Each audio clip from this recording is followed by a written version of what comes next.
Hi guys, for this video I'm going to be showing you some tennis drills and tennis exercises you can do when you're not on the court. So it's winter right now, a lot of days are rainy, and even if it's not rainy that day, sometimes the courts are still wet from the day before, but that doesn't mean you get the day off from training.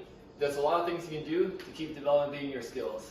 I'll show you through some of my favorite drills now to keep working on tennis even when you can't get out on court. So I'll take you through 3 categories of training. 1 is fitness drills, 2 is racket skills, and 3 is hand-eye coordination. Let's start with fitness drills. So obviously there's a number of popular ones that are very effective for gaining your fitness and improving as an athlete and just your fitness potential in general. Things like push-ups, planks, sit-ups, squat, those are all great exercises. I'll do a few that you might not have heard of or seen before, and some that are maybe even extra specific or especially beneficial for tennis-specific athletes. The first one and most important one I'll go through is burpees. So burpees is a great exercise. You hit pretty much every muscle in the body: core, chest, shoulders, leg, and most importantly, cardio. It's one of the best high-intensity interval exercises you can do. I'll take you through some form real quick. So first, I'm going to squat down, reach my hands out, choke my legs back, bring them back in. Then I'm going to do a squat jump as high as I can to the air. That's 1 rep. If you want to do a more advanced version, you get down, out to plank, do a push-up, come up, burpee again, do a good amount of reps, whatever you feel is comfortable. You want to do something that's comfortably hard, not super hard that you can't even breathe and can't even move, but not so hard that your heart rate isn't fully up. I'd say it's more between 8 to 12 reps, do 2 or 3 sets. That'll be a good start. The next exercise that's great for tennis players and really all athletes is called skater jumps. That's where you jump on 1 foot and land and jump side to side, landing on 1 foot, controlling, and then jumping to the other. This exercise is good for so many things. It's good for coordination, it's good for balance, it's good for hip strength, it's good for lateral movements. It's everything you need to move well on the tennis court, chase down many great balls, and improve your skills as an athlete. It's a very functional exercise. So I'll demonstrate it real quick. I was doing small hops earlier, but ideally you want to jump as far as you can while still being able to control yourself. So I'll balance on 1 leg, jump far out, try to land in balance. I'm working on my explosiveness, my lateral movement, my balance, my coordination. You can really train a lot of things with this exercise, and it's going to translate very well to on the court when you have to move side to side to balls and to change direction. The next exercise is called burnouts. This is the exercise I did on my college team all the time. This exercise is really beneficial for working on a fast split step and really fast footwork on the court. So it's basically just jumping up and down, but I'm not just going to jump up high and slow like this. I'm going to jump off the ground as short and as quickly and as many times as possible for a certain amount of time. This is a drill that's really helpful for getting you that fast split step when you need to move for tennis, and just staying low and quick to the ground so you can adjust to the ball and adjust to your opponent quickly. So just jump a few times, really fast back and forth on the ground, and you're going to find yourself getting a lot faster on the tennis court. Alright, tennis, as you know, is a very physical sport.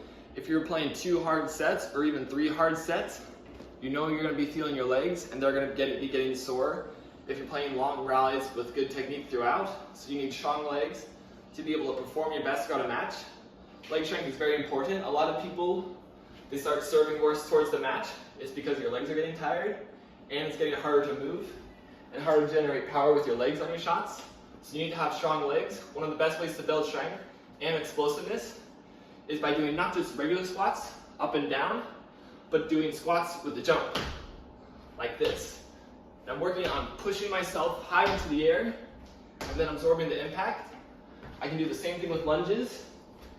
Here, I'm working on coordination too, because I'm switching legs on each jump. So do that for like 30-second intervals, and you're going to be feeling the burn. So the next drill to build good foot speed and good foot coordination is some drills you can do just in a tiny bit of space. You don't even need to go outside and run anywhere. You can just do it with a line in front of you. So obviously my house, it doesn't have a very clear line or barrier in the ground. So I'm just using like a makeshift wire. An ideal place to do this would be if you have somewhere in your house where it goes from hardwood to carpet, or just some distinction where you can know there's a line. And there's a few exercises I can do here to build my foot speed, my agility, and also work on my change of direction. So the first one, most simply, I'm going to jump over it back and forth. This is a good drill to work on my split step and staying on my toes, making me explosive all through the calves and through the feet. If I want to work on a little bit of lateral movement and change of direction, I can do the same thing this way. And then, if I'm in advance, I can do it on one foot. This will really get the leg burning. If you do this for 30 seconds, your calf and leg is going to be getting a lot stronger. I even feel this through my quad and hamstring as well. So working all the muscles throughout the leg. Do some on the other foot. Do a little bit of lateral change of direction. It's very important we have strong legs. If we go out for a forehand, we're stable and we're able to push off strong.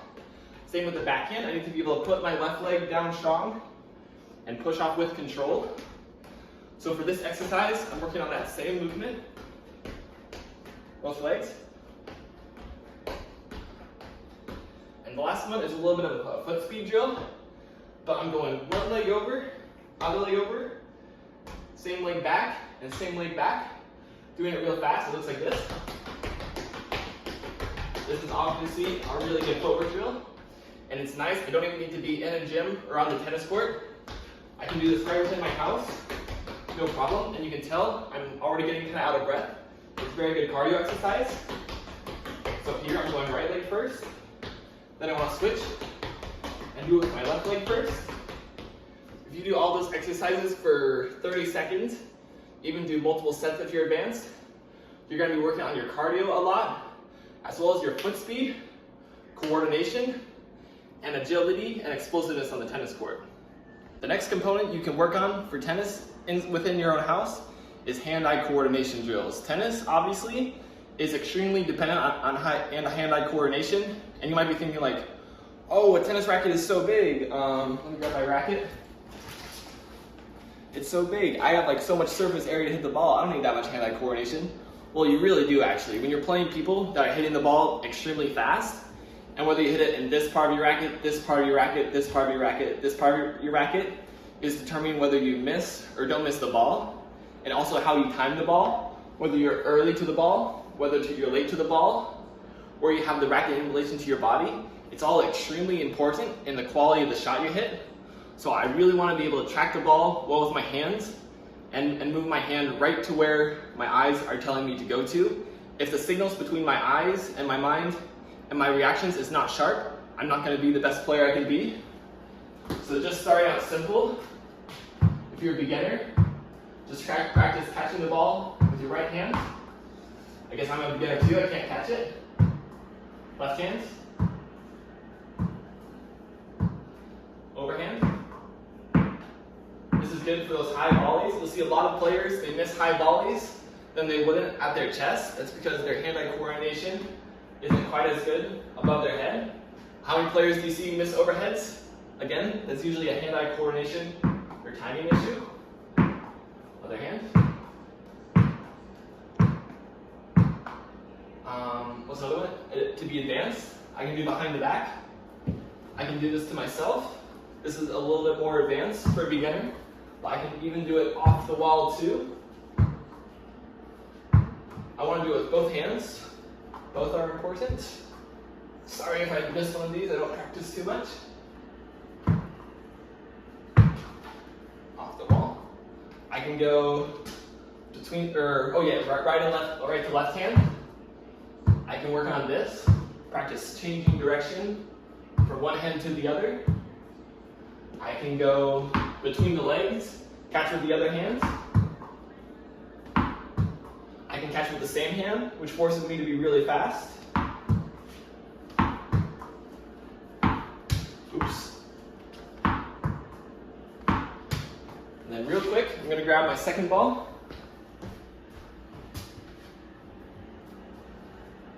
You can also work on this drill with two balls to make sure your reflexes are extra sharp.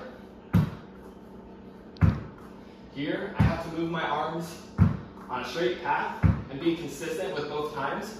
I also need to throw accurately, and my right and left arm are moving at different times.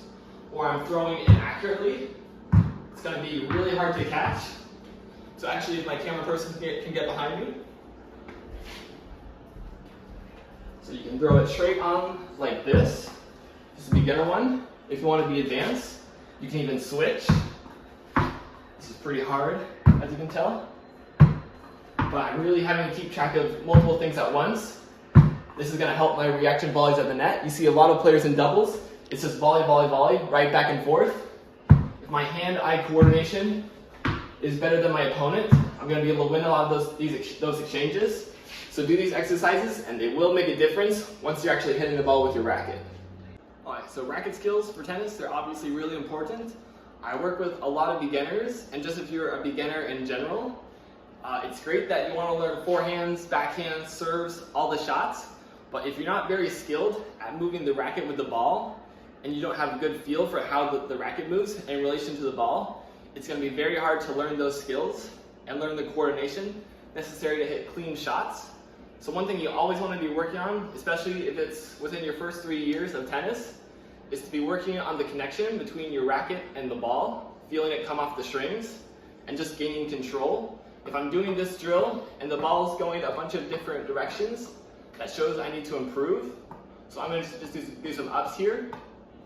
I want to have nice controlled bounces, and I want the ball to hit the exact same spot on my racket every time, the sweet spot. And I'm looking for the bounce to be as consistent as possible. If I'm having to chase it a lot, that means my control is not very good. The next exercise you can do in your house, if your parents don't like the noise, you can do it in the garage. So I'm just going to hit it down off the ground. This requires a little bit more grip strength, but if you're a beginner, it's easier because gravity kind of does some of the work for you. You can even hit it between bounces like I'm doing here. Work on this. This is probably the simplest drill you can do. If you're not comfortable with that drill, you really need to be doing that every day to build the strength in your hand, the strength in your wrist, the strength in your forearm, and it's just develop all those muscles and all that coordination to control the ball. Some other exercises you can do, some more advanced ones, is pancakes. This one, I'm actually flipping my racket from forehand grip to backhand grip. For those of you that don't know, I'm using a continental grip with my index knuckle on this bevel, and I'm switching side to side. This is my roommate James. That wasn't a very good one. It should be straight up and down, even though I'm switching around. I can do the same thing for downs. It's a little bit hard to hit the backhand grip into the ground, but it's really going to strengthen my grip for those backhand volleys. A more advanced one, I'm not even very good at this, so I'm going to mess up a few times, is doing pancakes here and here, but you're also going to hit this, the side part of the racket, in the middle too. Oh, you can tell it's hard, and I need to practice this myself, but if you're really looking to step up your game, this is a great way to practice. So that one. You can do it straight on the handle. One of my coaches, he can do like 100 of these, full control. So credit to him. I can barely do it a few times, but just right there. Now I got a little better there, so just like that. You can do off the butt cap too. Again, the ones where you're working on just the side of the racket and just the butt cap, you're going to need to be even more precise with your hand-eye coordination and the ball. So it's great if you're a more advanced player. I can't even do this one very much. So that was 4. I'll count that for my record. Some ones I can do against the wall. The wall is great for hand-eye coordination, but it's even better for forearm strength, wrist strength, and hand strength. When I was just a beginner tennis player, freshman year of my high school, I wasn't a very good player and I wasn't a very good volleyer because I didn't have very strong hands. When I go to hit the volley, my racket was shaky and not stable, and that's because my grip and my forearm wasn't strong enough. Once I started doing more of these against the wall, my arm got a lot stronger, and I just got a lot more comfortable with the ball coming off my racket, and I got a lot more control of my volleys because I was used to hitting the ball in the same spot on my racket in the same direction every time. So it's really going to have a huge translate to how well you hit on the court. So I'm just going to rally like this. forehand grip, hitting the same spot against the wall. If I want to be a little more advanced, I can hit it harder and closer. And I'm trying to go as fast and as firm as I can. If you do like 100 of those, your wrist will be burning. Backhand volley, a lot of people don't have the racket control or the strength on the outside of your wrist to control this. So that even there, I kind of mishit it. So this is a really important drill for building those skills. Then there's a few patterns you can do with these. You can do forehand to backhand side. I know when I was starting out with tennis, it was very hard for me to determine whether to hit a forehand volley or whether to hit a backhand volley. By alternating, you get really comfortable handling both types of shots. So here I'm just alternating, going from one to another, keeping the racket in a loose grip in my hand to remain agile. And then the last pattern, one down the line volley, one switch, one down the line, and then another switch or cross court. So against the wall, cross, against the wall, cross, against the wall, cross, against the wall, cross, against the wall, cross, against the wall, cross. So it goes 2 forehands, 2 backhands, 2 forehands, 2 backhands. On my second forehand, I'm crossing over to my backhand. Sorry. And on my second backhand, I'm crossing over my forehand. So it looks just like that. One drill I forgot to mention, but it's very good for beginners. It really helps you get control with your racket. A lot of shots that you hit in tennis, it's very much about the face of the racket, whether I want a high volley, a low volley, and just the angle. I want the ball to come off my strings. So by doing this, it's called around the world. I'm just bringing the ball around the rim of the racket. I even messed up. I have to be very stable with the racket, and I have to be very precise with my rotations of my wrist. So I'm going to try to keep this ball going around my racket as fast as possible, but still having control. So that's another good drill you can do if you're a beginner. But even a more experienced player, it can still be beneficial as well.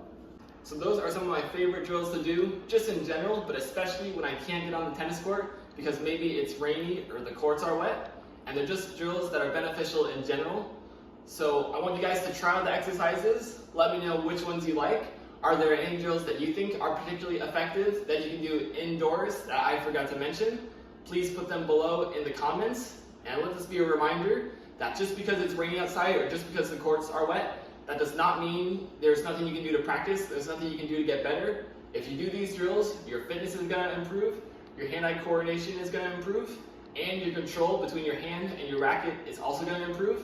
So there's always ways that we can get better, there's always things you can do to keep improving. Let me know if any of these exercises helped you when you weren't able to get on the courts, and that they were beneficial. And keep this in mind, when your opponents are resting, you're training, and that's an advantage right there.